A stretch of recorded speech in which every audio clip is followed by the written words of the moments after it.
Now, TapTap Send Africa is advocating for greater attention to remittance inflows as a key driver of Ghana's economic growth, highlighting their contribution to surpassing foreign direct investments.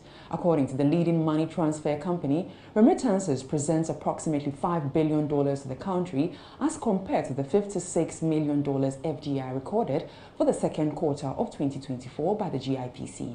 My colleague Emmanuel Opong has more on the following report. Remittances play a critical role in sustaining households' incomes and bolstering small businesses. During a media engagement in Accra, the head of TapTap Send Africa, Daroko Kumauto Abraham, called for enhanced collaboration between industry players and regulators to create a more favorable operating environment. FDI is now in the region of 600 million, right? And it's even reduced to about 300 million or 360 million recently. So remittances play a far bigger role than FDI. And as a country, we should take it very seriously. As a country, we should encourage more of that because I think remittance would continue to outshine FDI, and remittances would probably have far greater impact than FDI ever will.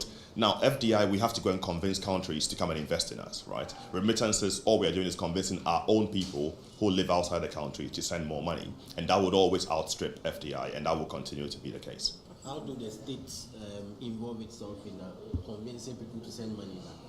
Yeah, so they can create a welcoming environment, definitely, for companies like ourselves. So if you want to get more remittances into the country, there's one thing you can do, right? You can allow companies like us to have a better regulatory environment for us to bring more money in. He further disclosed that the company lost over $100 million in transactional value for the month of November due to the suspension of its activities in the country by the Bank of Ghana. The volume was zero, so imagine your business is doing more than $100 million a month into Ghana, and then you're suspended. So you can't. So we had zero volume, zero profit, zero revenue.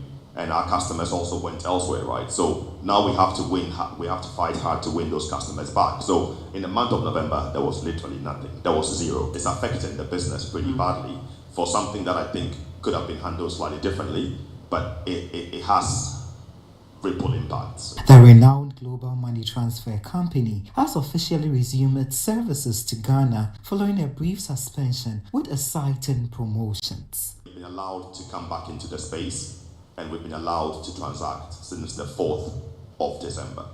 Now, we have engaged extensively with Bank of Ghana, and I can confidently say that we have resolved all the concerns that Bank of Ghana had, which has allowed us to come back. For players within the remittance ecosystem, they believe that this particular sector has the potential to grow Ghana's economy. Thus, they are calling for a critical attention. For CNR Business, I am Emmanuel Opong.